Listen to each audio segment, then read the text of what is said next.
G'day and welcome to the Hunting Connection podcast. My name is Zach Williams and I am your host. Here we'll connect you with hunters, fishers and outdoor enthusiasts from around the globe. This podcast will share hunting and fishing stories, including past experiences, and tackle the tough hunting stereotypes our community faces. We hope to be a positive influence to those outside the community while also having a laugh along the way. Hope you enjoy the podcast.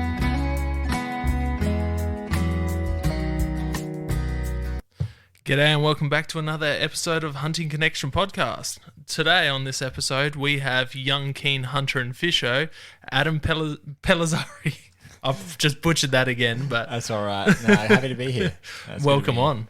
So yeah, like I said, you're a keen hunter and fisher, and you've been a mad keen fisher ever since I known you, and you were just getting into hunting when we started talking. Yeah, I think I'd been doing hunting for a little bit.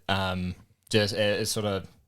I started out with like rabbits and stuff. I think most people do that. I was just with my old man, but like the whole like getting into hunting for me was a really like long-winded way to get into getting out with my dad, and it started out because I really enjoyed like when I was like young, like 8 or 9. My like passion was I was like, oh yeah, when I'm older, I'm going to join the army. Yeah, well, I want to be in the army. I'm like, again, like guns. I was a gun freak. And my dad was like, oh, well, I used to shoot and used to hunt. And he gave all that up before, when I was born, because my mum sort of didn't want me around guns. And then I've just sort of like, the natural sort of instinct in me was like, oh, dude, like guns, hunting, like that sort of stuff. It's like, yeah, awesome. But no. That's awesome. Yeah. So where are you from, man?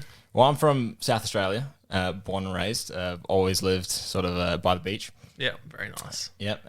So yeah, fishing's just sort of always been there. Always done that with my old man. Pretty close to the River Torrens. Yeah. It's like the only river that runs through Adelaide. Main Adelaide. Yeah. So yeah, carp was always big for me when growing up. I used to drag my my nonnel down to the river and go catch carp whenever I'd like be staying at his house, so he'd be looking after me.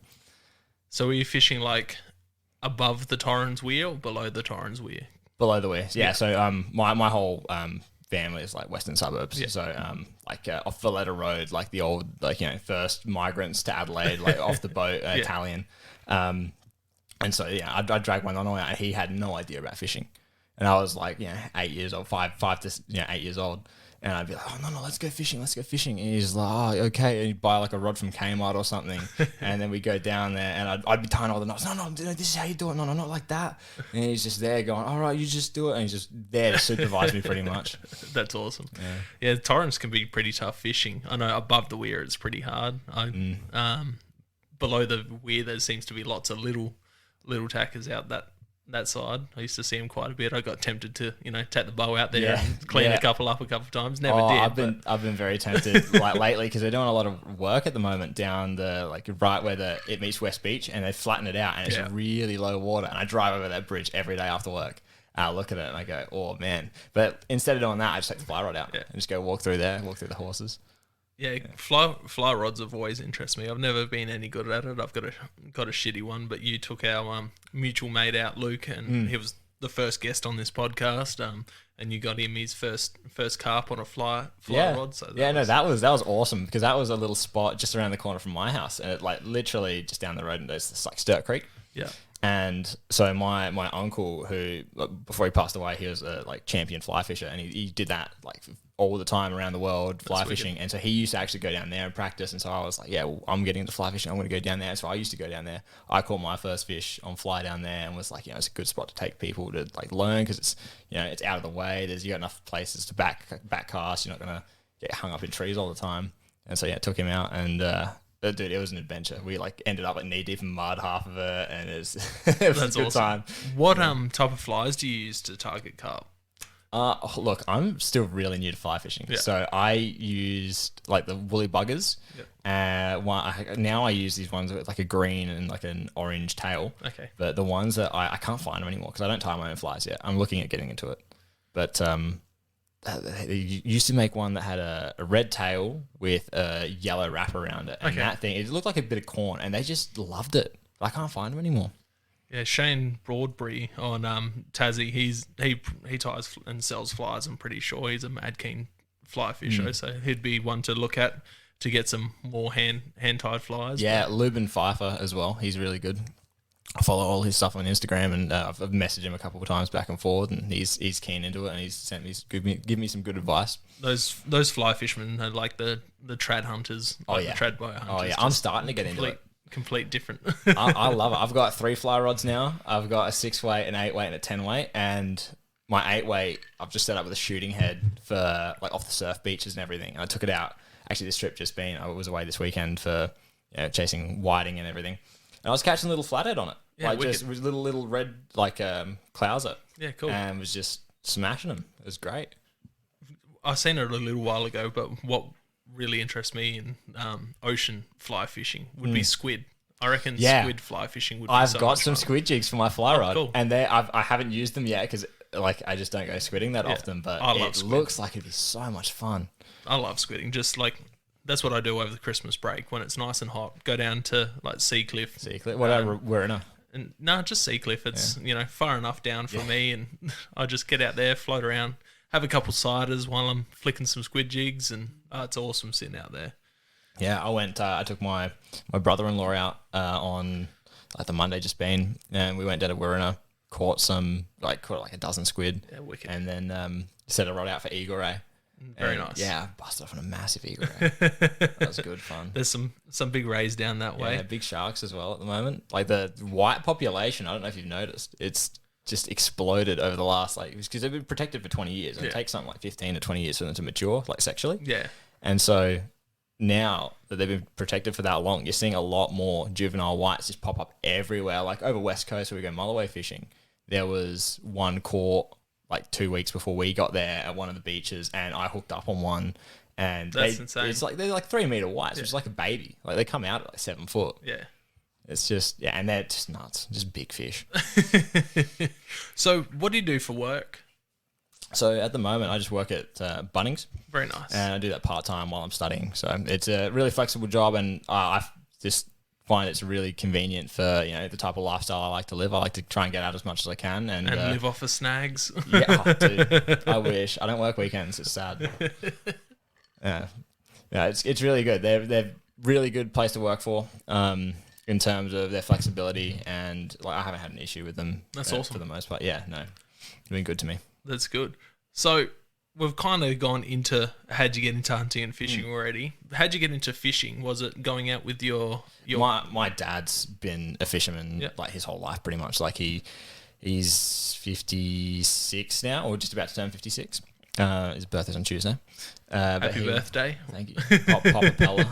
Yeah, he's been fishing as long as I can know. He taught us himself all this stuff because we've gone over. His dad knew nothing about fishing. So him and his cousin got him into fishing, and over the years they did their trial by fire with like their game fishing outfits like tuna, marlin, all that sort of stuff, like out in Narooma, Exmouth, all those places. And he's just sort of like just had a passion for it, had a drive for it. They get in like the old their old 2-door Commodores and just like drive down and like run the car till it stopped working, sort of thing. And then awesome. Tow the boat with it and just go every weekend they could, like fill up the back of the car with squid, like put a tarp down in the back, and all these stories I hear about, like, the good old days you catch fish everywhere, and we used to be able to do this and that, and it's not like it used to be. So what did he start taking you out with? What did you start on? I think the first fish I ever caught, there's a photo of me with it. It's like a 42 centimeter brim out of West Lakes. Yeah, nice. Just like straight on a hook, or just a white bait, and just out. That's what we used to do, like every weekend was like, Dad, can I go fishing? Can we go fishing? And we used to go do that. Or we go in the river for like carp, and we catch like carp and catfish. But then I think around when I was 8 or 9, he took me to Browns Beach and we went for like salmon. And that's when I sort of like, just the bug was there. There was no way I was getting rid of it. Yeah, I love salmon fishing. I grew up going down to Salt Creek all the time with my nan and pop when the salmon run, and just love smoked salmon, love salmon fishing, but I hate the beach. Yeah. Hate the sand, hate the salt. Oh, dude, you'd hate West Coast. West Coast, the sand there, it's all like broken up shells and it sticks on you. You have like 7 shells and you can't get rid of it. So you started off on stuff like brim and carp. Yeah, and flathead brim, carp. Not so much flathead. No. Flathead's actually a real recent thing. Like the last couple of years, I started going out with my uncle, because my uncle was also, he's 10 years younger than my dad. But like, because, growing up with my dad, he's like just sort of got the passion for it as well. And so like the whole family is just full of fishers now. So after like salmon and that, what was the Mulloway? Mulloway, yep. Mulloway, yeah. I love my mulloway fishing. So is my dad. He's been going down West Coast since he was 18. Yeah. And I've been going with him since I was 10. So I'm 22 now. I've been on about 15 trips down there. And we've seen some big What's your biggest mulloway to date? Biggest mulloway to date. So lengthwise, it was somewhere between 163 and 172. I can't remember the exact weight, length, sorry. But weight-wise, it was 85 pound. Very nice. It was the biggest mulloway I'd ever caught. And to that point, it was the biggest I'd ever seen. About 2 years later, the same place, I saw a 92 pounder get pulled out of a gutter that was probably like knee deep. That's insane. It's just wild. You've seen some of those South African mulloway they get the cob, yeah, that's in. Yeah. Like you see some of the photos of like the big ones that we've caught down there, and like we've had marine biologists message us and go, dude, that's got to have some sort of cob in it. Dude, just South Australian mulloway, mate. Silver Ghost. Yeah, no, they're cool. So you've done a fair bit of travelling fishing with your old man. What's some of the highlights? Well, going across the West Coast and doing a lot of that mulloway fishing has been some of the most memorable trips like to date with my dad. Like, and sometimes we go like just the two of us. Like a lot of the times we go like me, some of Dad's friends from work, or like now we go with my uncle and my younger cousin, and she smashes it out of the park. Excuse me. But going up north and chasing marlin, which is our most recent trip up north, was amazing. We fished in a competition out of the Yorkeys Knob Boat Club. We're in boat category under 7 meters, and we ended up taking home like 3 or 4 of the like prizes for the competition. So we won best boat under 7 meters, which is most fish tagged and released. Then we won. My uncle on the boat won champion angler. And then I think I got like first fish of the day or something. And then they actually had another competition, which I was going to go to this weekend but they couldn't get the time off work for the Monday. They actually had to change the rules so that one boat can't win all the prizes. But like, it was pretty funny because we're the crew from South Australia that's never really done it before. Yeah. And my uncle and myself had never caught marlin. And my dad was like the only person that knew what we were doing. We're one of the smallest boats, crew of 3, the smallest crew, and we just smashed it out of the park. That's awesome. That was amazing memories. What was the type of sizes of fish you were pulling up? 60 kilo fish. Yep. Yeah, I lost one straight because it was a 10 kilo line comp. So I had to use 10 kilo line for your main line and everything. And we ended up going a little too hard on the last fish. I was hooked up to one that would have been about 120. Very nice. And like I've seen this thing jump out of the water, and it just had a bucket for a mouth. And I'm like, oh my God, that thing's huge. And then we didn't let go. Or my uncle was driving the boat, and he didn't let off on the throttle. And so he's just going and sort of just bent the hook straight. And I just seen this bait fly out of its mouth because you're using like snook. You break the back and then you bridle it. And then it swims perfectly at a certain speed. And we were just cleaning up on it. Yeah, wicked. But like, just see this thing fly out of its mouth. And I've just gone, no. And I've brought it in. And I've gone, I swear, like, I'm like, that did everything right. What species were they of marlin? Black marlin. Marlin? Yeah, all black marlin. Yeah, so cool. I think that competition, there was one blue caught and a sailfish. Yeah, awesome. Yeah.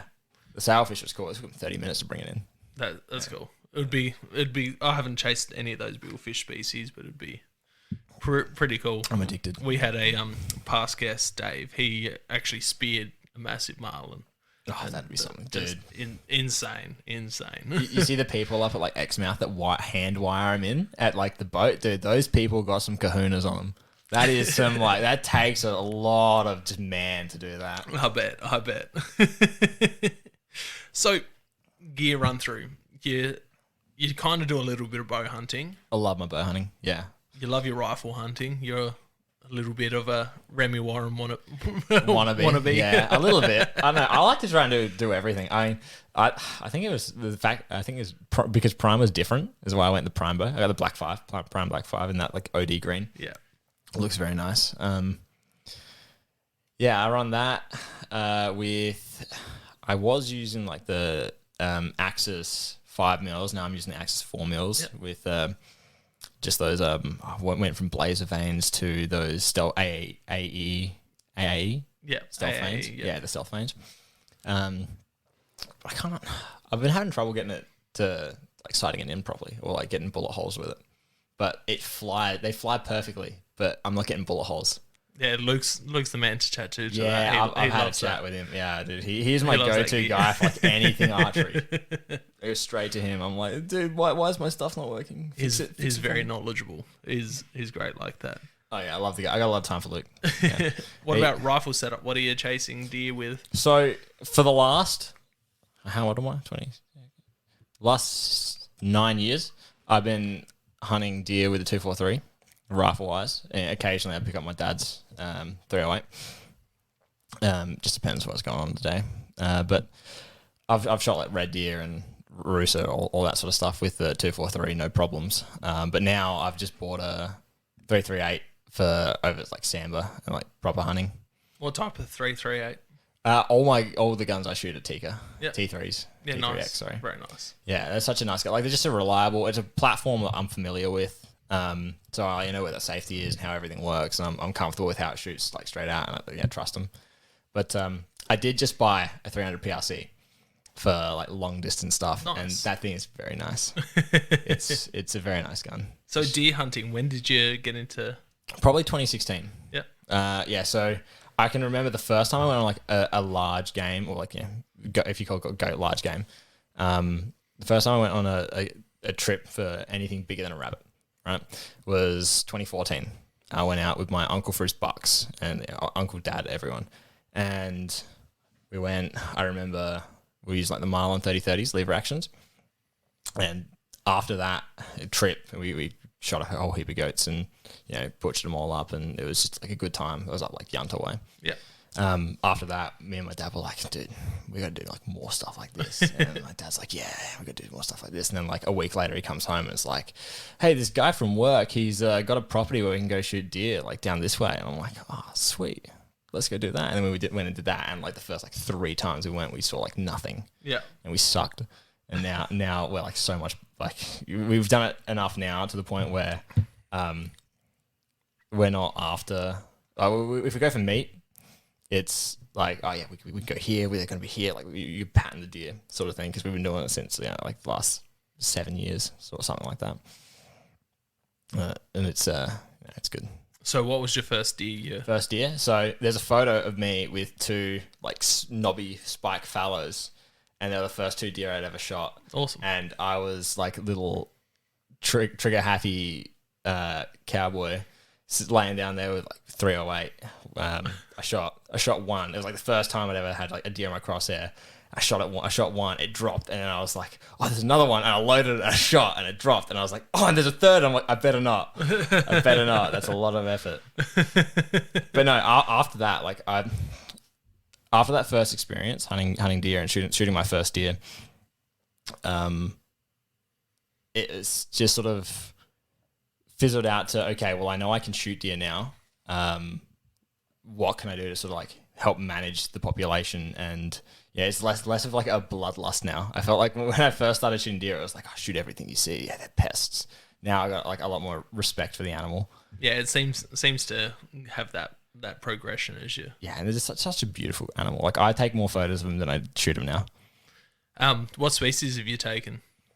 So far I've shot mainly fallow and reds. Fallow reds.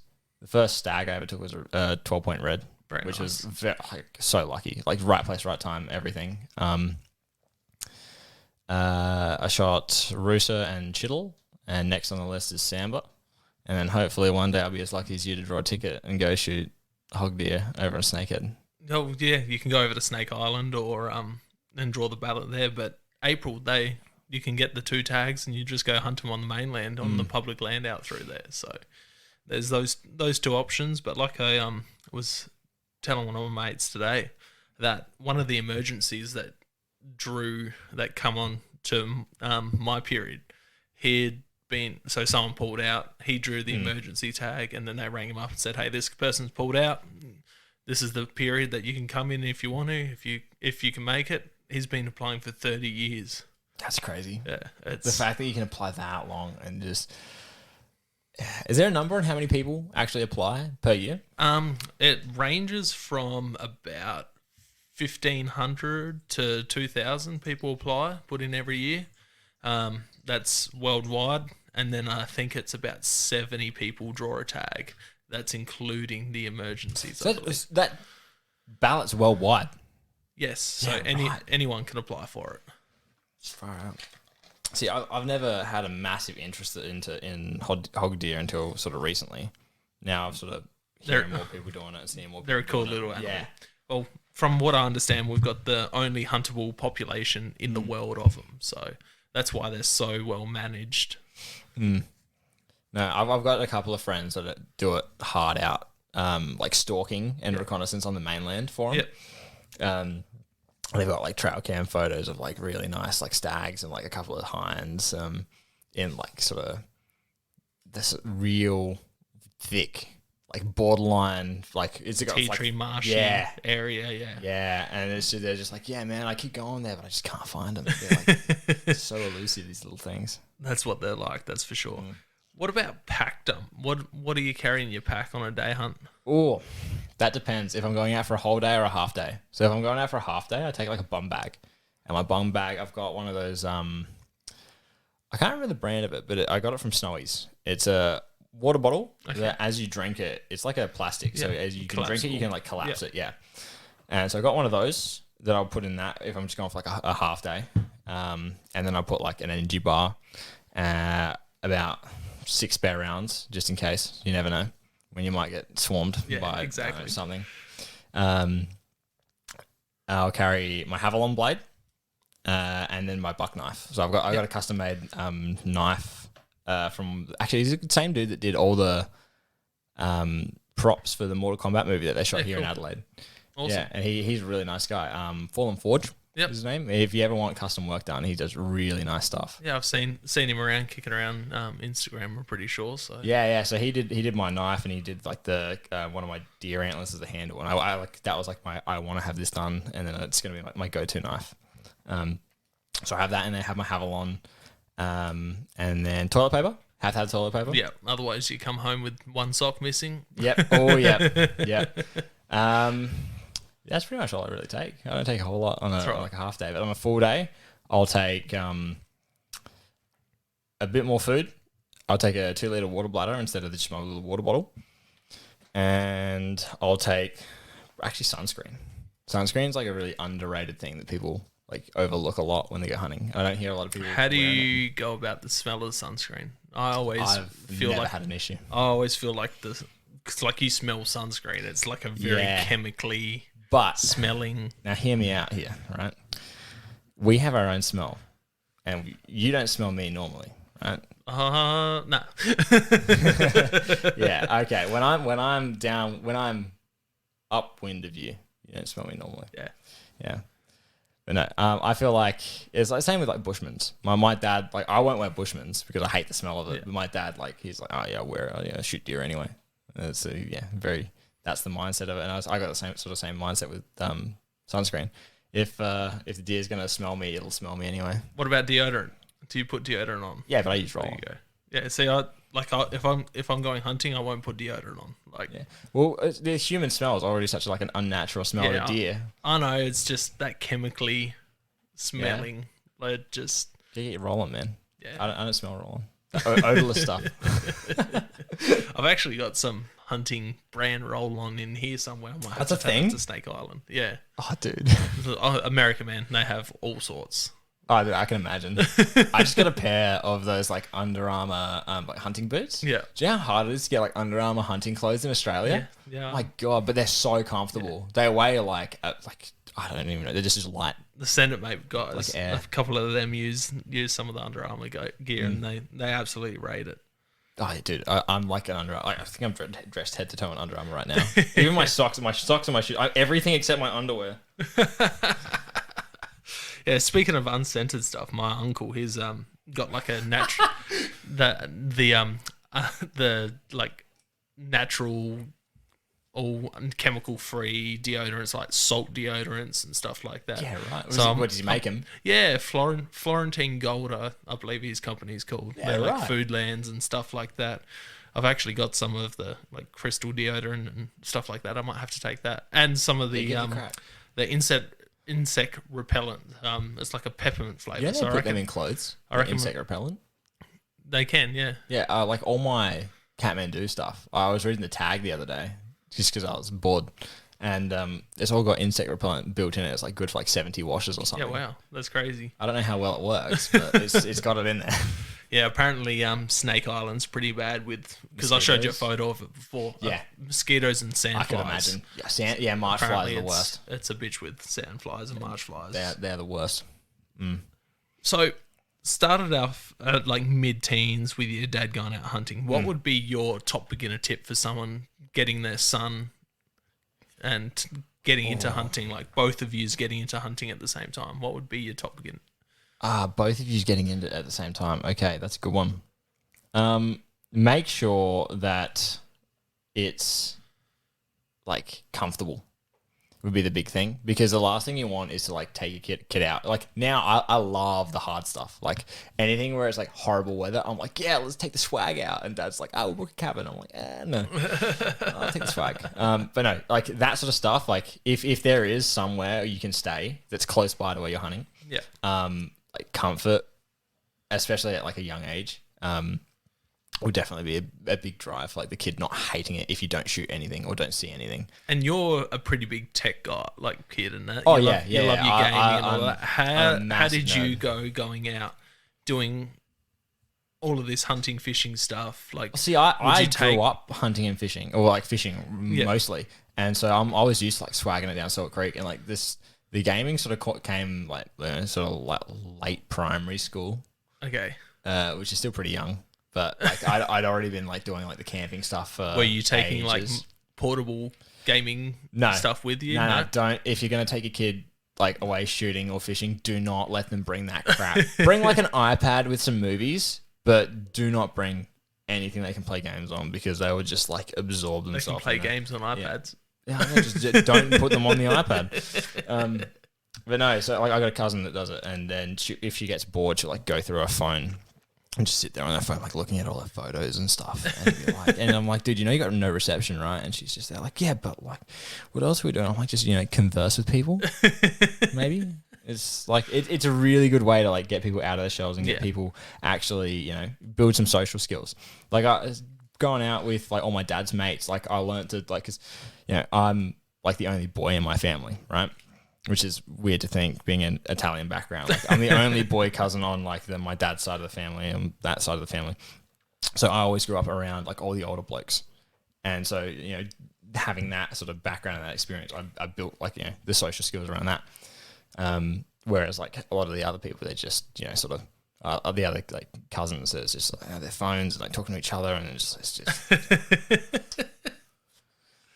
So pretty much just make the kids comfortable so they enjoy themselves, warm, not cold. Yeah, if it's hot. like let them suffer a little bit, but like not to the point where they're crying about wanting to go home and where they don't want to come back out. Yeah, and it's like give them a reason to enjoy it.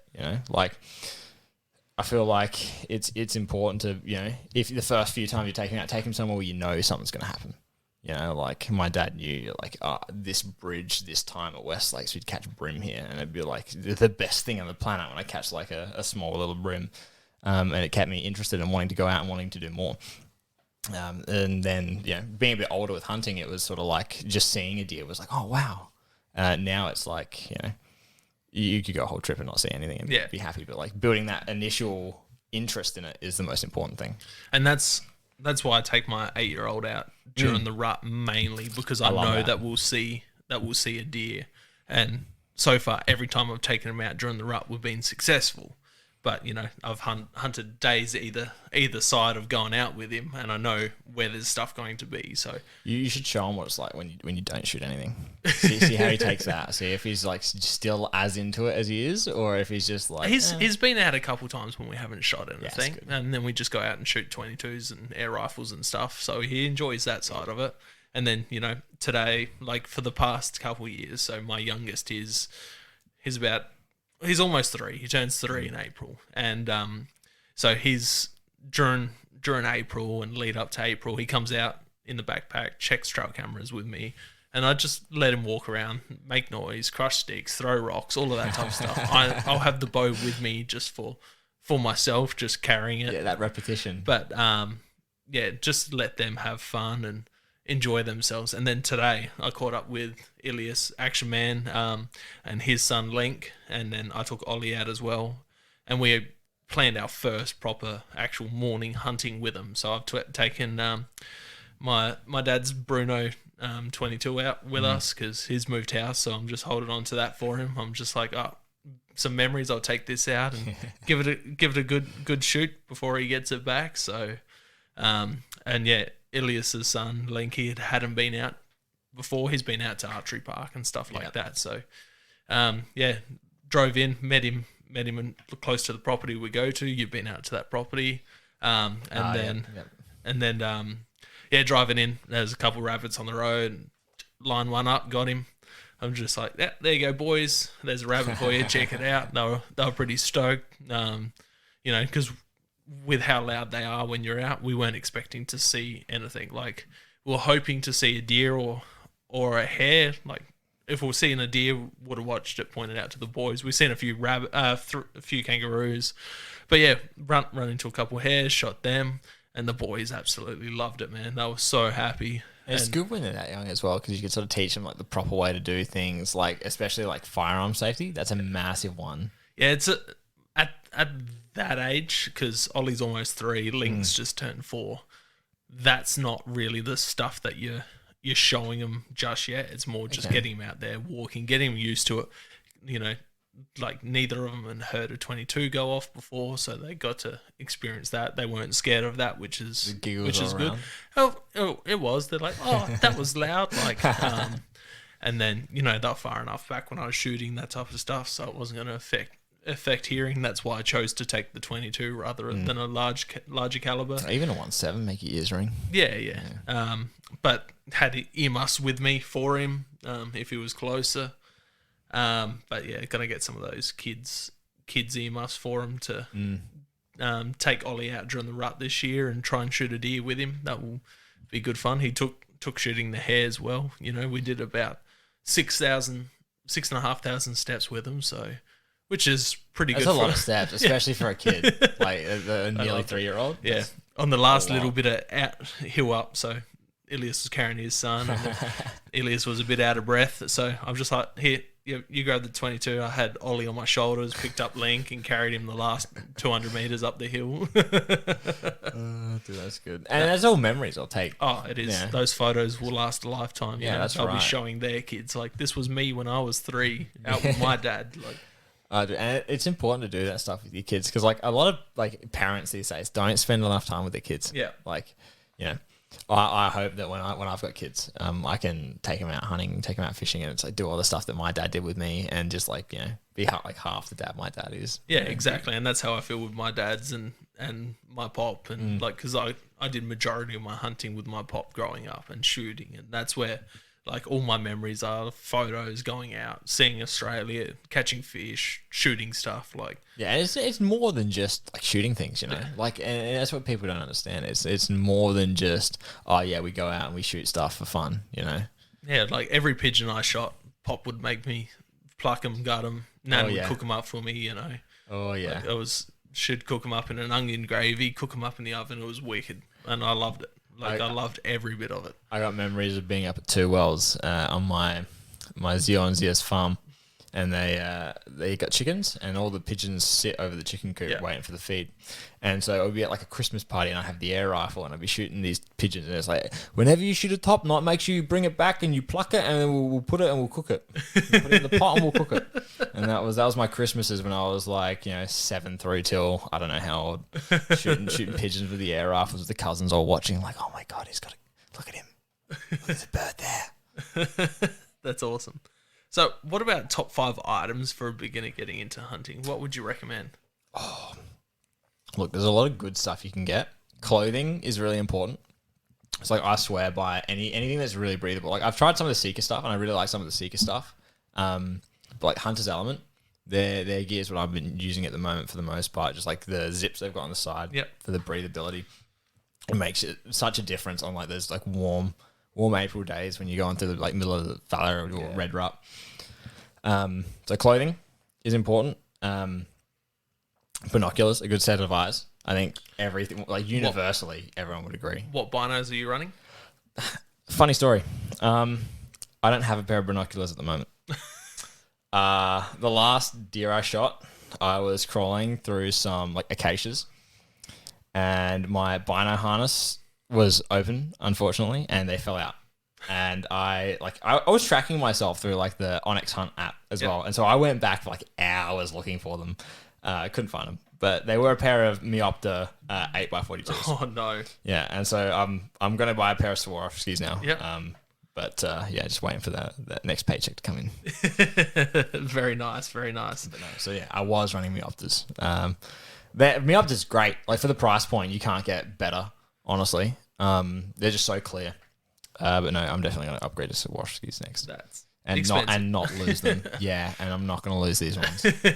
You need to glue one of those Apple AirTags to it. So yeah, well, I lost my wallet at work the other day, and so I got one of the cards in it, and I'm like, thank God, I got one of those like those tags in it, and it was saved my life. But no, I probably will actually. That's a good idea. Put a tag on my binoculars, bit of extra clanging. No, I was gonna get one of those marsupial bino harnesses because it's fully enclosed ones because they look amazing, but the color I want isn't in stock in the size I want, so I'm waiting for that. But that's my next purchase along with the Swarovskis. So we got clothes, binos. For hunting, you want a really good pair of boots, something that's going to be sort of watertight to a point. Because the last thing you want is on a cold morning walking through and then your socks filling up. Yep. Or what I actually use now with all my boots is Snowies do these like Explorer socks. I don't think they're called Explorers, but they are waterproof and breathable. And I have not had a problem with my feet since I've started wearing them. They're like an $80 pair of socks though. Yeah, wow. So yeah, I've got one pair and I swear by them. I'll wear them out on like reefs and stuff as well. I run bamboo. Bamboo seems really breathable and really the problem with bamboo doesn't get so wet, doesn't stink. But when they do get wet, they take forever to dry. Yeah, it depends. But you don't get cold, like yeah, no, that's true. And they don't take as long as wool and synthetic. I've found anyway. Yeah, I use old bamboo socks for my work as well. They're great in the steel caps. Yeah, yeah. Hunting in steel caps is no fun, by the way. That's why when I first started. Yeah, no, not a good time. Quick digression. We did a hunting trip back to the Flinders Ranges we had some friends come down from Victoria. This is when I was still running the Williams Co hunting, bow hunting and fishing page, and a bunch of the other admins. We all went down to Beltana Station in the Flinders Ranges. Yeah, and night before everyone comes over, we pack the cars real early in the morning. We met half the crew down this way, down at Manapara. We get halfway there and my phone starts ringing. Mum, did you know you left a pair of boots in the driveway? I'm like, shit. I left my hunting boots in the middle of the driveway. So I had what I was wearing, which was a pair of thongs. Oh, so no. Even worse. It got to one of the points where the hardware started opening the Mitre 10s up that way. So I pulled in. What boots do they got? Steel caps. So I hunted for 5 days in the Flinders Ranges in steel caps, running up the sides of hills. You'd be better off in your thongs. But no blisters. No blisters. Really? No feet issues at all. So what brand were they? I think they're like Redbacks or something. Redbacks are good. I had a pair of DeWalt boots for work and I hated them. They just like... The one size was too small, one size was too big, and there was no in-between size, so I just I hated them. I used to wear like 2 pairs of socks. So we've gone clothes, binos, boots. A good knife is always a good one. I love anything with like those replaceable blades because you've always got a sharp knife on you. They're not as great for like your bigger cuts, Like, you know, you're taking off the leg and everything and like going around the bones and everything. I don't like it for that. Yeah. But just in general, it's good. If you want to cape a deer out, you can do it then and there. And then like you can do all the important cuts, like get your back straps off and everything with them, and like the blade's long enough for that, and it's durable enough for that. And yeah, don't need to mess around with sharpening it in the field. If we go from hunting to fishing really quickly, I think it's always a good idea to have a good pair of pliers on you. Yep. A good pair of pliers can save your fingers. I've had hooks in thumbs before, and it's not fun. So a good pair of pliers to remove hooks or any of that sort of stuff is always good to have on hand. And if we stay on fishing for a bit, let's see. I've done three hunting. I'll do 2 fishing.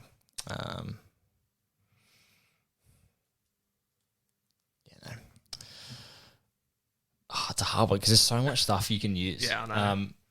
I feel like it's always important to have something like a good source of water on you. Like that's why I love my like little compactable water bottle. Yeah.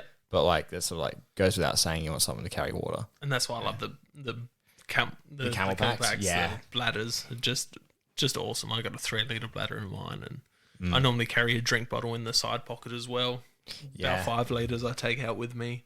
A pair of gloves is actually probably on my top list of things I like always take out with me, just because you never know if you're gonna have to gill or rake a fish, or if you're out hunting, if you're gonna like scour some rocks or something, you don't want to cut your hands up. No, that's a good one. That I don't think gloves have been suggested on here before. No. Gloves are really handy. Like I wear gloves everywhere now. What about rubber gloves for butchering and caping and that? I feel like rubber gloves get in the way.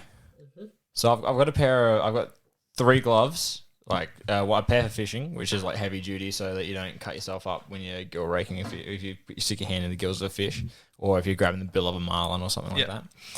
I've got a pair of fingerless gloves for when I'm out bow hunting, and that's just so I've got more feel to everything. I just feel a lot more comfortable having my fingertips exposed, and I feel like there's a lot more control involved. And then I've got a pair of warm gloves for if it's ever like freezing. And so they have like come in handy a bunch when I've been out. What are your warm gloves? So I couldn't tell you the brand, but you get them from Anaconda, and they're made for the snow, and you can peel off the top bit. So it's like you don't have free reign of your 4 fingers, but you can peel them off and then slap it back, and then it's like exposed fingers at that point. So you can, if you say have a small trigger guard on a firearm, or if you're using your bow, you can still wear these gloves and still get a nice comfortable grip on your trigger. Yeah. And then the thumb, same thing. Thumb has a cap on it, and you can take it off. But they're like $20 from Anaconda. Cool. And they have like saved my ass when it's been freezing cold. I'll have to check them out for New Zealand. I'll find them for you. Yeah, sweet. They're nice and warm. I think they're merino. Cool. Silly one. Zombie apocalypse weapon. What are you going? What's the scenario? Do I have to like maintain it myself as well? Do I have maintenance for it? Probably a katana. Yeah. You got a bit of reach with a katana? Yeah. A bit of reach. They stay sharp. Michonne style. Yeah. Dude, I love Walking Dead. It's so good. Yeah. So would that be the same for slow zombies as well as like 28 day later rage zombies? Oh, hell no. No, if I've got like limited ammo as well, or have I got unlimited ammo? I think the last guest, there was a like Black Hawk helicopter with machine guns. Yeah. But at what point does that count? Yeah. You still need to pilot. If you're on the gun, like you're not piloting it. Exactly. You're just sitting on the ground with a minigun on the side of a helicopter. I'm still Daryl Dixon style. Crossbow. Yeah, well, you break bolts. Bolts don't really break that much anyway. Yeah, you only need even in 28 day style. Yeah. Like, 28 day style, you'd be screwed. Yeah, no. You'd need to put like an axe at the base of the. I'll put you into my world for a second. Dying Light. Have you seen that game? No. No. Not a gamer, man. No, not a gamer. I shoot shit in real life. I don't need to do it on a video game. I do it everywhere I go. No, Dying Light. So you got like your special infecteds, to quote. Like you got your zombies that explode when they get too close, or they spit stuff at you. Like those sorts of zombies. What are you going then? You still your crossbow? I'd probably go like I'm bringing this back to games because it's probably the only game that I ever really played heaps of. Gears of War. Gears of War, machine gun with the chainsaw bayonet. Just yeah, dude. Then you gotta think about fuel. Yeah, I know. Then you churn through two resources there: bullets and fuel. Electric chainsaw. They got those little Ryobies. Yeah. They go all right, you know. Stick one of them on the end of my 22, you know. Just need a charging station somewhere. Plug your Ryobi battery. Solar, in. Mate. Put a solar panel on your backpack. Cords never runs out. All right, I want one of them. I reckon we could make one. Yeah. What have you forgotten on a hunting trip? Forgotten on a hunting trip? What haven't I forgotten? Much I think like I've forgotten my boots. I've definitely forgotten everything once. Yeah. I can tell you something we forgot on a fishing trip. That's a real big one. Fishing rods. Fishing reels. Oh no. We got 1,500 kilometers from Adelaide. I went into the car and we set up camp. Everything's set up. Trailers unpacked. Quads are off the trailer. I've gone in the back seat and I've grabbed the black bag that looks exactly like the real bag. Because we got two bags. We got a real bag and then we got one for like miscellaneous tackle. And the one that had the reels wasn't in there. Oh no. And I've just turned to my dad and like looked at him and gone, "Hey, do you know where the real bag is?" And I was like 16. He's looked at me and gone, "It should be the one in your hand." And I've gone, "Nah, this has got like the tackle in it." And he's gone, "We left the reels back in Adelaide." And there's a vein popping out of his head and he's about to explode and he's freaking out and he's like doing math in his head and he's like, if I just like unhook the trailer, I could like drive to Ceduna in like 4 hours and just like buy all the reels they have at the service station. And we're just there going, like doing the math, trying to work out what you just buy. Otherwise, you're Fred Flintstoning it. A little bit of line tied to the end of I mean, we had all the line. We had everything else. We were just missing the reels. But no, thankfully, someone else that was on our trip ended up having like a couple of like 4,000s and 5,000 like spinning reels that he was going to use for salmon, and we just put them on our surf rods, and we still caught fish. There was like 20-pound line compared to what we'd usually run. It would be about 50. And we still caught fish. We still caught like 50-pound mile away. But man, that was like, I thought my dad was going to kill someone, and it was probably going to be me. What's the most important item you take out hunting with you? Hunting? Or the gun. Apart is probably, from the obvious. Probably, yeah. The most obvious would be the gun. Toilet paper. Yep. Yeah. We've all been stuck there without toilet paper. I have 4 rolls in my car and always have a roll in my bag. Yeah. No, I pretty much always have a roll or like a little box of toilet paper or something. Yeah, I messed up once. Once I'd like forgotten to replenish my bag, and I got to the point where like it was just pretty much just the cardboard left, and I'm sat there in the bush and I'm like, I could take one for the team. Use the last bit of toilet paper and then use the cardboard. We've all used leaves before. Oh, yeah. I've gone out with guys and they've come back. They've gone out wearing pants and come back wearing shorts. Neck gaiters. Many neck gaiters I've seen disappear on hunting trips. Socks. Yeah. Socks are a big one. Socks. That's the first thing to go, I reckon. And that's why there was a TP shortage, you know. Yeah. I bought one of those.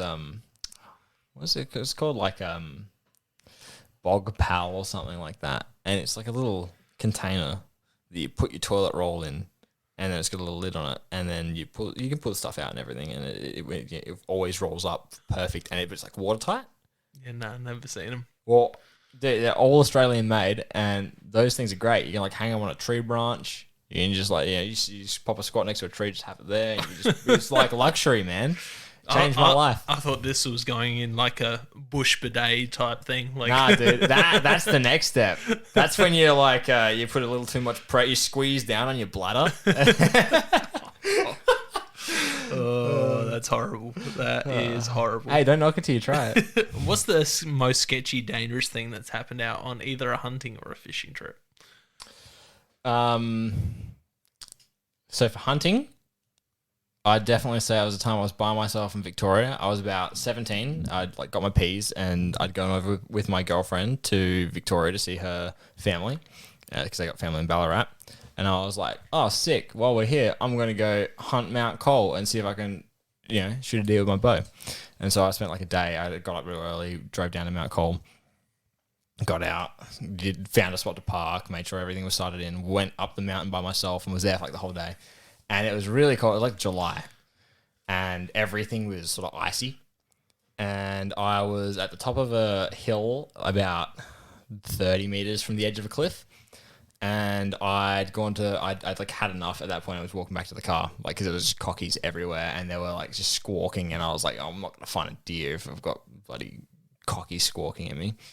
So I've like in a huff gone to walk back in a hurry and I've got to step over this down tree, this stump. And as I've stepped on it, it's just all slippery and I've slipped on it, dropped my bow, bent the sight on the bow, which I didn't know at the time. Bent the sight, like let go of the bow, just started sliding down this hill and probably got about 5 meters from the edge of this cliff and like ended up catching myself on like a tree branch. And I'm looking down and I'm like, oh, that's a long drop. Good thing I stopped. I got back up, found my bow and was like, oh crap, my bow sight's broken. Oh, well, I guess I'm going home anyway. That was sketchiest thing I think has ever happened to me while I've been out hunting. That's apart from nearly stepping on snakes. Yeah. I've nearly stepped on plenty of snakes. Fishing, hooking my thumb in the middle of nowhere by myself and like nowhere to go. I must be too loud because have not run into barely any snakes while I've been out. Yeah, well, except for when I'm bow fishing. If I'm bow fishing, I run into tons of tigers. No, like, I see snakes like crazy. Yeah, they're like crazy over there. I went there with my godbrother once, and we counted 20 snakes in like an hour. And he was scared. He was like, "Can we go home now?" And I was like, "Yeah, we can go home now." But the weirdest one, I went to go do a number 2 in the bush while I was like out hunting deer. And I got my pants down behind my ankles. I heard a rustle. I turned around, and behind me, there's a yellow belly just like cruising. And I'm like about to like basically poop on top of a yellow belly. I'm like just frozen, like, oh, let's wait for him to go past before I do anything. That was sketchy. What about the funniest thing that's happened? I think that kind of counts. Yeah, yeah, I would say so. Funniest thing. There's a lot of funny things that happen. I don't know. I was out with my dad once, and so my dad had laser eye surgery. Like since this incident, but before he'd had his laser, he used to hunt with glasses. And glasses. Anyone that hunts with glasses or wears glasses would know. In the mornings, like if you're breathing, hunting with Luke back in the day when he had glasses before he got contacts. So yeah, his glasses would fog up all the time, and his eyesight was horrible at the best time. So he just got to a point where he just stopped wearing his glasses and just like took the L. And like if he saw a deer, he saw a deer. If he didn't, he didn't. And we went on this place. I was there. It was me, my best mate, and dad, and we're in this valley, and then it's literally just like no trees. And we're under like the only tree there, and all around us was just like a hill, and it was all grassland, all grazing land from like farm country. And we're looking at this hill, and we come out from around this tree, and I'm like, "Oh, Dad, look, there's a big chital. Look, there's a really big chital." And he's sort of like sitting there, and like me and my mate are seeing this thing, like, "Oh my god!" And I was like, "Dad's shot." Like he was up. It was his turn. We sort of like taking turns when we go out hunting. It's like, oh yeah, I shot the last deer. Dad can shoot the next deer, sort of thing. And so it was, oh, the deer. There's a deer right there. Dad, can you see it? And he's like looking left, looking right, looking left, and it's in the middle of this open field, and we're all just like staring at it. And I've like physically, he's like, I can't see it. I physically grabbed him and like pointed him towards it and like pointed at it with my arm, and it's just staring at it. The whole time it was staring at us. And it's just looking at us like, what are these guys doing? And I've gone, it's right there. And he's just sort of like, couldn't see it. And then went, oh, it's there, as it starts running over the hill. And it was like a 28-inch chital. And I'm like, Dad, what are you doing to me? Oh, that's spewing, man. That's spewing. What's your top 5 dream animals, man? Top 5 dream animals? Well, I've shot a couple of red deer before, but I really want like a proper big red deer. But like free range, of course. Like some of those free range ones you see out of New Zealand are just insane. Seeker, we were talking about before. Mm-hmm. Seeker is on my list. of things. Incredible deer to hunt. They just look so cool. No. They look. They I've just shot look at 'em. so cool. Yeah. Oh no, dude. Like they look and sound just amazing. Yeah, I played the clip for you before. I played it on the podcast a few times before as well, but it does not. It's nowhere near as good. Oh, dude, the recordings are never as good. I've got some videos of like fallow deer fighting and croaking like in front of me, and they're like literally within 100 meters, and it's nothing compared to being actually there. Like the best way I describe it to people is it goes through you. It does. You know? It Yeah. does. It's just. Have you encountered many sambar on your hunts? Because there's a few that hang. Sorry. Down in the southeast. I've had hinds honk me. Yeah. But I haven't seen a stag. Yeah. Yeah. I've seen the honking stags. goes through you, but wait till like a seeker like alerts at you. It's incredible. So I've seen sambar stags like behind high wire, but not in the wild yet. Yeah. But like I've seen some pretty big footprints through some of our properties, and I bet. I know there are sambar through there on the occasion. There's a few down that way. That's for sure. So red seeker, elk. Yeah. Like I know something about deer. Where in elk? Like elk. Where would you go chasing? Alaska or like Canada. Yeah. Somewhere up north. Sounds cool. It would be just an experience. Caribou are on there as well. Like, is it pretty much all? It's weird. I have zero interest in hunting any predator species. Yeah, that's super weird. But I think it's like a in my brain, it's like they're on the same level as us. Like they're like apex predator of where they are. That's what makes shooting predators even more fun because they're on that level with you, and it's just like you're as smart as me. Let's go. Yeah, I don't know. There's some sort of beauty about them that I'm just like, look. And taking out more predators means more deer species. Yeah, I know. It's like I definitely do it, but it's not like oh yeah, that's what I want to do. Yeah. It's like look, if it's there. And it's like there's an opportunity for it. There's no way I'm saying no, but it's like so not part of your 5, no. But if you had to go hunt a predator anywhere in the world, what would it be? Grizzlies. There's something. There's just because again with that respect thing, I think I respect grizzlies a lot. Grizzly or coastal brown bear? Oh, it's grizzlies. Yeah. Yeah. Oh, no, probably brown bear. Yeah. Brown bear, yeah. Like Prince of Wales. Yeah. Yeah, Prince of Wales. Yeah. That's what I'm try and ride one like the Meat Eater boys. Yeah. Oh, that story is insane. Every time I hear it, I'm like, like how no one died during that. No one got hurt. Yeah. Just a couple of soiled undies. Well, my favorite story from like all those guys, like John Dudley's story about the wolves. Yeah, that's my favorite story. I love that story. It's so good. That's my favorite story out of all of them. I actually know a Kiwi bow hunter, Caden Wills. He travelled Australia for about 6 months ish, and he had a similar story, but with wild dogs. So he had like 4 or 5 arrows, and he shot like three or four wild dogs, and there was one left, and he had 1 arrow, and it just like turned around. That's nuts, man. that would scare the crap out of me. Like, he's a bloody good bow hunter. So anyone listening, go check out his Instagram. He shoots some amazing animals. He's a mad keen Kiwi bow hunter. Yeah, that's insane though. Like even because in Australia, like I always see like the Americans like, oh man, I never go to Australia. They everything there is trying to kill you. I'm like, dude, like it's snakes and stuff. But like hearing stories like that, I'm like, oh yeah, stuff does really try to like proper kill you here. Yeah, well that's scrub balls. America's worse. Yeah, there's that awesome Adam Greentree story that he told of an old school bow hunter that got gutted by a scrub ball. Yeah, and climbs up a tree. I have a friend who the same thing happened to him. So a friend of a friend. Yeah. His uncle used to do they go into like far north Queensland and they muster the scrub balls. And the kid went out there on his uncle's place with like one of his uncle's workers doing it for like a summer holiday or something. And the kid was 16 at the time, right?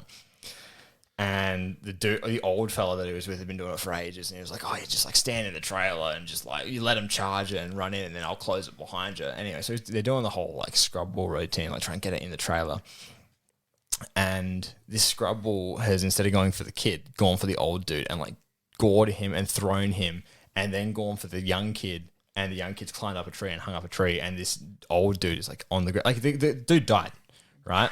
Oh, he was like, it's this 16-year-old kid hiding up a tree with his scrub ball like circling the tree, just watching him. Every time he tried to come down, it just charged back at him. He's too scared to get out of the tree. He waited there for 8 hours, and then a helicopter came with his uncle in it and like picked everyone up and like picked up the body of this dude. That's insane. And it's like, that's real stuff that happened like 5 years ago, 6 years ago. Chris McSherry from up top of NT, he ended up in hospital a couple of years ago getting gored by a scrub ball. It's a real thing that happens. Like it's not like uncommon either. It happens all the time. Yeah, it's a brutal way to go. Oh yeah, but like you hear the people that survive it, like the people that like just hold everything together. Yeah, well, this guy that Adam Greentree spoke about is an old school trad bow hunter, and he died like 3-4 times on a medi flight back to hospital. Oh, I think I did hear this story. Yeah, and he died like 10 years or 5 or 10 years later of a heart attack or something. Cancer, I believe. Yeah, it was something that was unrelated completely. Yeah, and he like walked back into camp, and just like everyone stayed in camp as he got into camp. They were leaving and they seen him collapse, and the Mediflight chopper was in the area doing training exercises. Anyone go check out Adam Greentree's podcast to hear that story. I think that's where he told it, either that or Rogan, but it's a bloody good story. Oh yeah. So what's the fifth animal on your top 5? Fifth animal on my top 5. Anywhere in the world, unlimited money, what would you go? We're going to go with a fish here. Sturgeon. I want to catch a sturgeon so bad. Yep. They just look incredible. Just absolute monsters. Yeah. They're so cool. Sturgeon. They're prehistoric, man. They're dinosaurs, and like growing up, I was always mad into dinosaurs. Yeah. And I think that would just be like the coolest. Like they're just a cool fish. They look so ancient. Okay, and there's so much history in there. We'll do your top 5 dream fish after. So go do one more animal. Yep. So So what have I got? I've got red deer, sika, elk, caribou. Yeah, put moose in there. Yeah, moose. Yeah, moose. That's a good choice. Yeah. I mean, if we're going to get really specific, I'd love to shoot like a Hungarian fallow. Yeah. But like I've shot fallow before, so we'll call that there. Moose is just a little bit bigger than fallow. Just a touch. So fish. Sturgeon's number 1. Yep. Sturgeon is number 1. Marlin and GT on fly. Yeah. Because I've caught GTs before. I've caught marlin before. I'd love to do it on fly. GTs are high on my list. I really want to catch a GT. Ever been before? No. There is a saltwater fishing park. So we're off to Phuket in July this year. Yep. And there is a saltwater fishing park that's opened up in Phuket the last couple of years, and they do GT. How does that work? A fishing park? Yeah, I know. Salt water, though. Salt water. Yeah, that doesn't make any sense. So they've got GT, like smaller GTs. Yeah.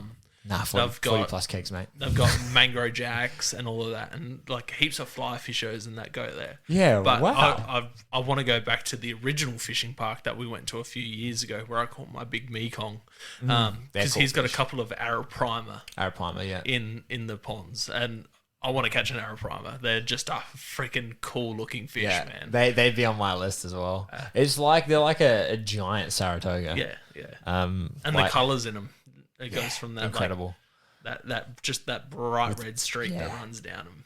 I think cool. They're like an LED like nerd's dream. Like you see people that just like deck out everything with trim. They look like they're just like trimmed out with red. Yeah, like that red LED. So that was what, 3 fish. Yeah, so sturgeon, marlin, and GT on fly. Just quickly with the marlin on fly. Yeah. Do you count, like, because you're almost like trolling with a fly rod, aren't you? No, a lot of what it is like is you're going to tease her out, and then Yeah, a lot of what it is switch baiting. So you'd actually tease it up with, say, like a teaser that has no hooks in it, and then you'd switch bait it. But I'm thinking more, I don't know if you see like South Africa. Yeah. They do it in like the really shallow water. and they sight cast them. Okay. That'd be cool.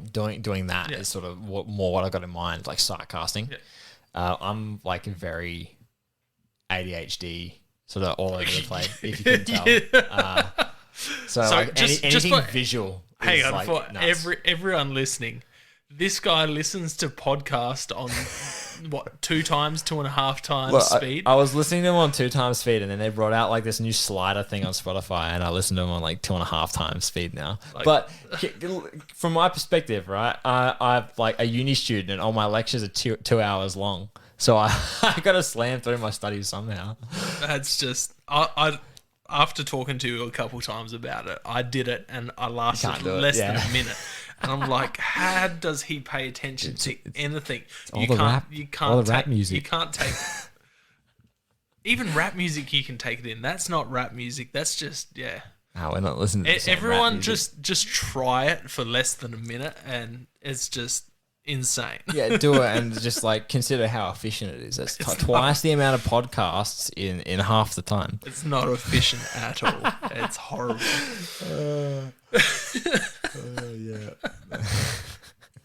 That's fun, you guys. Because I just want to leak that as well. You just spun you both out. Yeah, I still can't get over it. I tell people all the time, I'm like, I know this one dude. He's got issues. He listens to podcasts on 2 times speed. Well, glad to know I'm always coming up. Glad to know. Another species I'd love to chase, mako. Yep. Mako sharks. Again, it's the visual thing for me. Like jumping out the aerial, the aerial stuff they do is just insane. And one last one. Oh, I gotta make it a good one.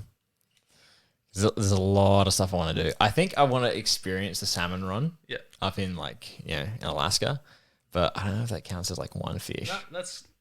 We count it. Yeah, no, we'll count it. The Alaska run. Yeah. I want to go like stand next to a grizzly bear and fly fish for salmon. That'd be cool. Cool. Until it charges me. What about favorite thing to cook with hunting / court stuff? Well, my specialty is definitely venison because you can do so much with it. Like I love venison schnitzels, venison jerky, venison patties. Yep, amazing. Gummy shark. I love cooking gummy shark. Gummy shark's amazing. Yeah, that's one you like people talk about. Like don't talk about a lot, but it's honestly better tasting than mulloway. Yep. Same with flathead. Flathead tastes way better than mulloway. Mulloway is not an amazing tasting fish. It's more of the like you catch it for the prestige of like, oh look, it's a mulloway. It's hard to catch. That's like Australian salmon. They're my favourite eating saltwater fish. See, I don't think I've ever eaten an Australian salmon because they always end up on my hook chasing mulloway. I just love that strong flavour that they have. They're amazing. They do. It's a very red meat. Salmon steaks, like cut them into steaks and cook them that way, is so good. Dude, the best piece of fish you'll ever have, right? When you like mulloway, right? I haven't done this with any other fish. I'll just keep that there, put that out there.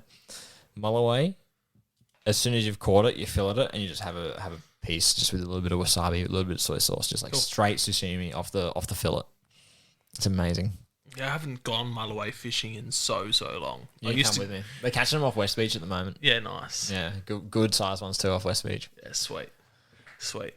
What about your best hunting story? Best hunting story. Best kill. Yeah, I'll probably call this one of my best hunting stories. I got a few that come to mind when you say that. The most recent one was the rooster I took with my bow. That was very special. So that the whole story is the Friday. So we had a campsite booked from the Friday till the Monday, and the Friday night. So my dad went up there the Friday day and hunted the Friday day. I went up Friday night and missed the arvo hunt because I had a concert. Yeah. And I was like, had the concert, dropped my mate home, and then drove straight there. Got like an hour worth of sleep, and then drove straight to down the southeast where we go hunting, and parked at the gate. Me and Dad had already worked out he'll hunt one area in the morning, and then I'll hunt a different area, so we're nowhere near each other, and everything's safe. And he called me that night before I went to the concert and was like, "Oh, I've seen this massive red deer. It's over here. Blah blah blah." And so I've like, okay, good to know.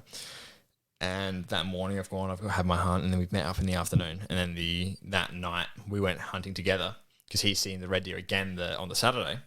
And it was over where I was hunting, but I never saw it. And so he came with me, and then that afternoon we hunted that deer. We saw it and hunted it for like 3-4 hours. And I got the whole thing on video, him making the shot and everything, 170 meter shot, dropped on the spot. Wicked. Caped it out. He's got taxidermied in our house. And that was the Saturday. And then the Sunday, the rest of the Saturday, that was Saturday evening. The rest of Sunday, we saw nothing. The Monday morning, we saw nothing. And then the Monday afternoon, like we were like getting ready to go, and we seen some fallow does just like hanging out on like the edge of our property. And Dad's like, oh, instead of going, do you want to like try getting into them with your bow? I'm like, yeah, why not? So we stalk up close to him, and then we see in the like top of this like really like thick grass, just like really tall grass, these velvet rooster antlers. And we're like, oh, that could be fun. So we've sort of looked over at them and gone, okay, well, we've got to make a play to try and get to them. And so we've sort of planned things out. We've looked at a map really quickly and just seen like where they might be going, because we know the property fairly well. We've been hunting there for like 4 years. And we I snuck in, Dad snuck in behind me, and it was a father-son thing, just together the whole time. And we've snuck in, and we've got close to these deer, and Dad's probably about 10 meters behind me, sort of watching. And I'm just there sort of sneaking in, and I've got within about 50 meters, and I'm comfortable shooting like out to 60 meters accurately. But on an animal, when you get your nerves running, I was like, to be like ethical about it, and like personally, I won't shoot an animal past 40. And so I've gone, all right, I'll wait till it gets a bit closer. And as I'm sitting there, I've had a group of fallow walk right past me, and I'm sitting there like, oh, okay, this is going, like, it's starting to get a little harder. And they've had the fallow walk past me, and then they've gone from this one clearing. There's 3 clearings, right? There's one on the left, in the middle, right? And they're all in a straight line with like this thick grass sort of blocking it, and the wind was going from right to left to paint the picture.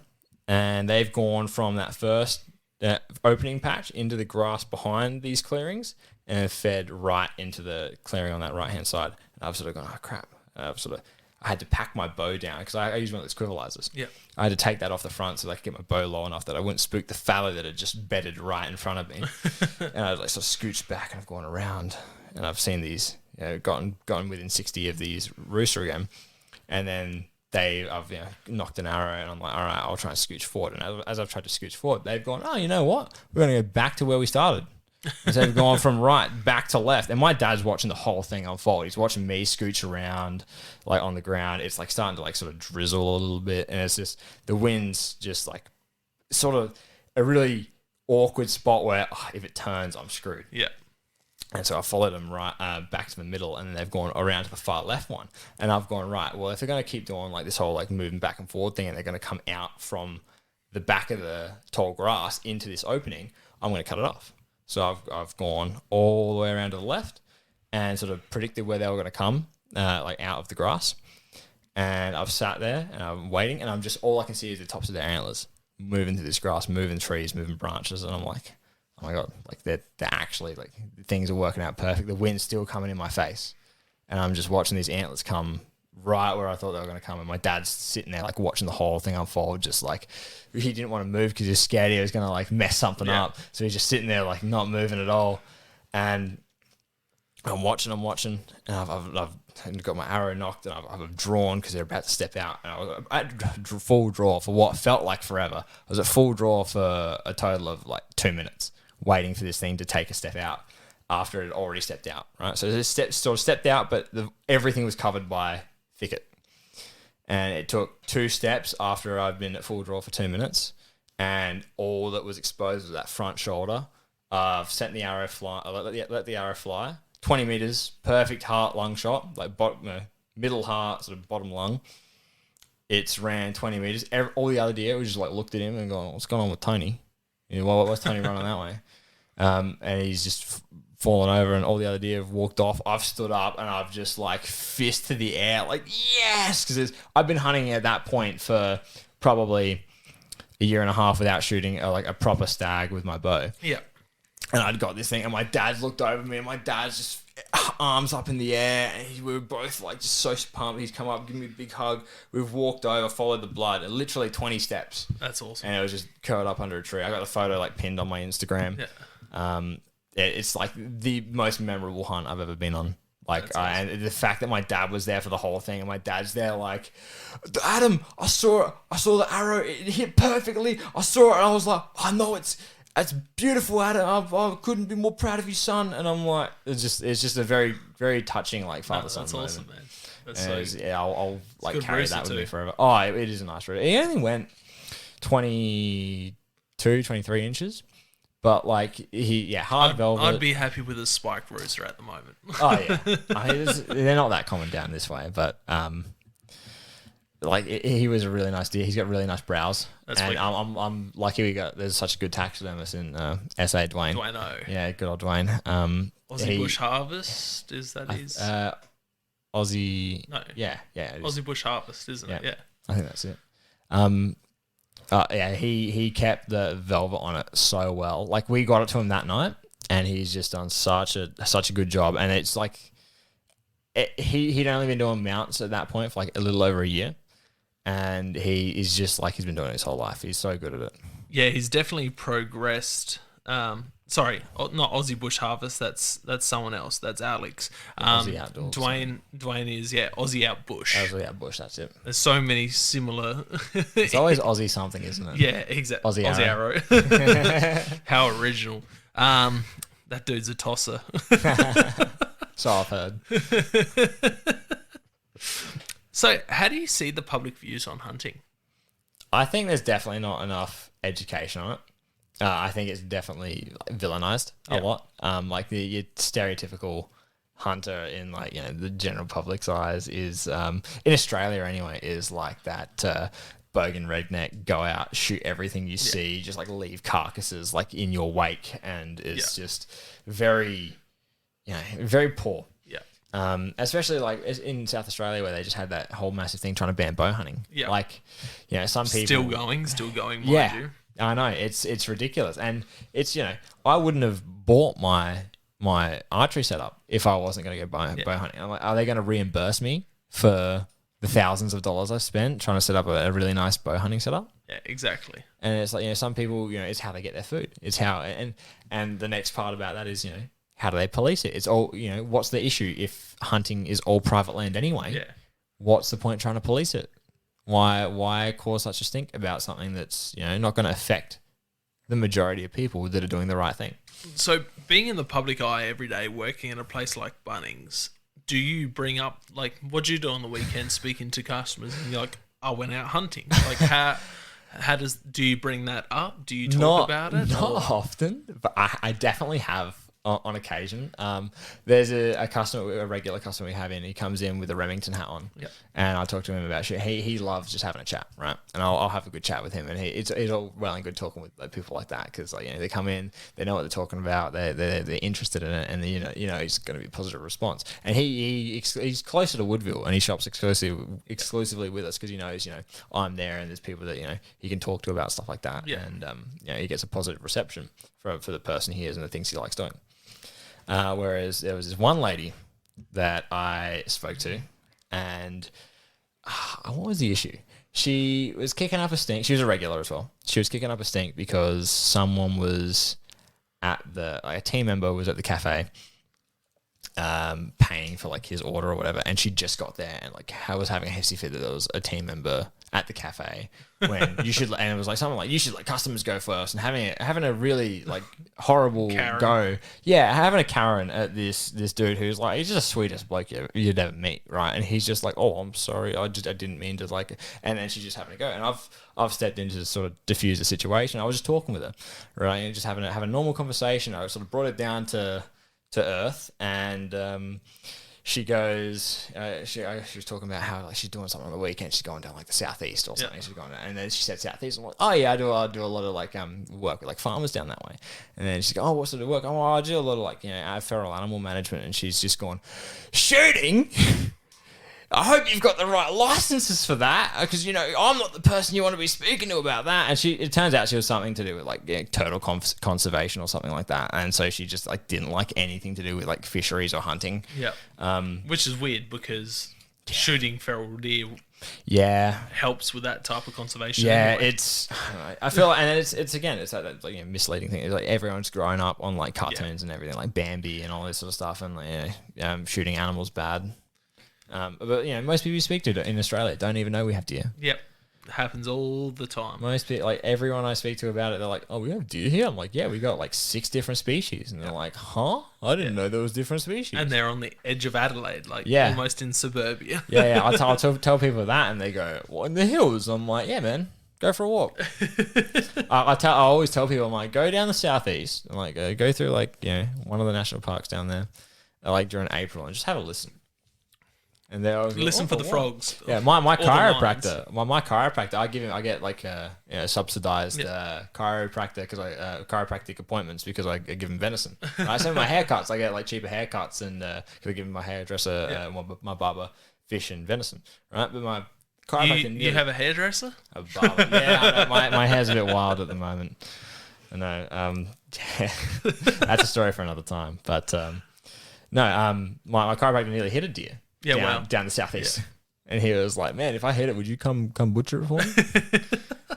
I'm like, "What was it? Oh, it was big and it was brown." I'm like, "Red deer, send me the pin." So, how would you change the public views on hunting and hunters? How would I do it personally, or what would I like to see happen? Both. Well, I'd like to see a bit more education on the topic. Yep. I'd like to see people, not just look at hunters as these mindless, mercenaries that go out and just massacre animals for the sake of it, and see it as more of a, what it is like, the positive impacts it has on, families and communities and the ecosystem as a whole, really. And like people like, myself and yourself, you manage deer, and it's not like, they're here to stay. Yeah. There's no doubt about it. You're not getting rid of deer. And sorry, Dan. Inside joke with one of the past guests. We're about to do a big thing on deer on the podcast, and he's not against deer, but he's the biologist, science side of stuff. So was that Eureka Tactical guy? Yeah.